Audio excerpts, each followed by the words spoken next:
दोस्तों 8 नवंबर 2022 उत्तर प्रदेश सीतापुर गांव गुलेरिया चहरपुर समय शाम 4 से 5 के बीच में एक औरत अपनी बकरियां लेकर खेतों में उन्हें चराने जाती है।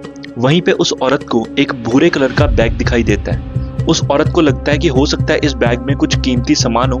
तो जैसे ही वो औरत उस बैग को खोलती है वो बहुत ज्यादा घबरा जाती है, क्योंकि उस बैग के अंदर से एक कटा हुआ हाथ और कटा हुआ पैर मिलता है। वो औरत भागी भागी गांव में जाती है और गांव वालों को इसके बारे में बताती है। तो गांव वाले अपने खेतों में पहुंचते हैं और उसके बाद वो पुलिस को इन्फॉर्म कर देते हैं। सो पुलिस मौके वारदात पे आती है और अपनी तलाश को जारी करती है और उस बॉडी के बचे हुए बॉडी पार्ट्स को ढूंढने की कोशिश करती है। पर देखते ही देखते रात हो जाती है और पुलिस के हाथ कुछ भी नहीं लगता। सो अगले दिन सुबह आके पुलिस अपनी छानबीन को शुरू करती है और आज वो डॉग स्क्वाड और फोरेंसिक लैब वालों को भी लेकर आती है।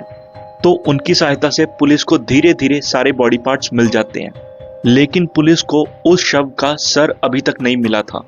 सो अगले दिन भी छानबीन शुरू होती है और पुलिस को पास के ही खेतों से उस शव का सर भी मिल जाता है, लेकिन उसके चेहरे को पूरी तरीके से डिस्ट्रॉय किया हुआ था ताकि उस औरत की पहचान ना की जा सके।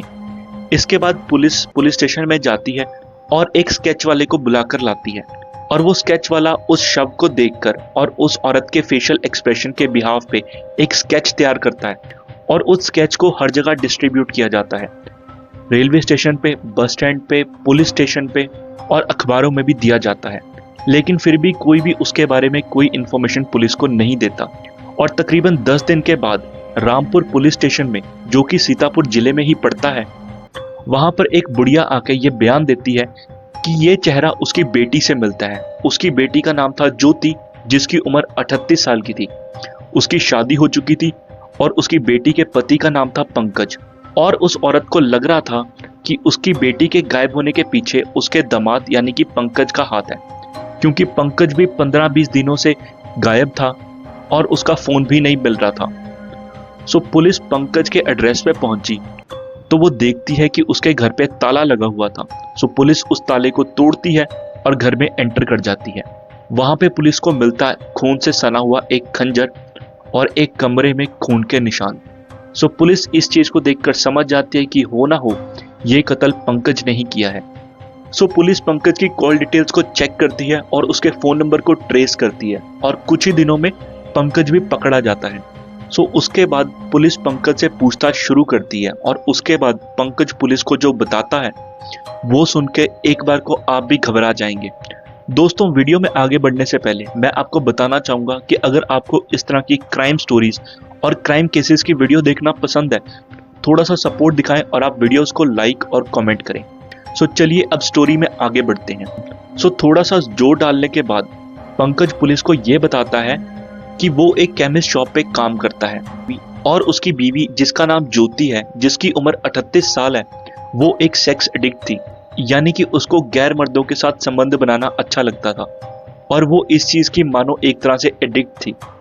और जब भी पंकज अपनी नौकरी से वापस आता था, उसको अपने मोहल्ले में बाकी लोगों से यही सुनने के लिए मिलता था कि आज तेरी बीवी उसके साथ थी, आज तेरी बीवी इसके साथ थी।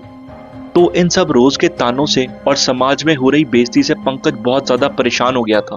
उसने अपनी बीवी ज्योति को समझाने की बहुत बार कोशिश की कि हमारे 3 बच्चे हैं, हमें उनकी देखभाल करनी है और उन्हें एक अच्छा भविष्य देना है, पर ज्योति मानने के लिए तैयार ही नहीं थी।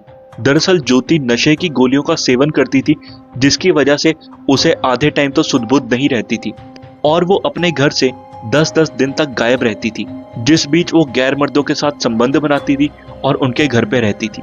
पंकज इस सब चीजों से बहुत ज्यादा परेशान हो गया था। अब पंकज इन सब चीजों से छुटकारा पाना चाहता था, इसलिए पंकज ने एक प्लान बनाया।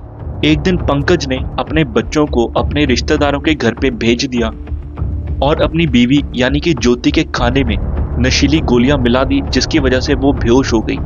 उसके बाद पंकज ने अपने दोस्त को बुलाया और दोनों ने मिलकर ज्योति का गला दबाकर उसकी हत्या कर दी।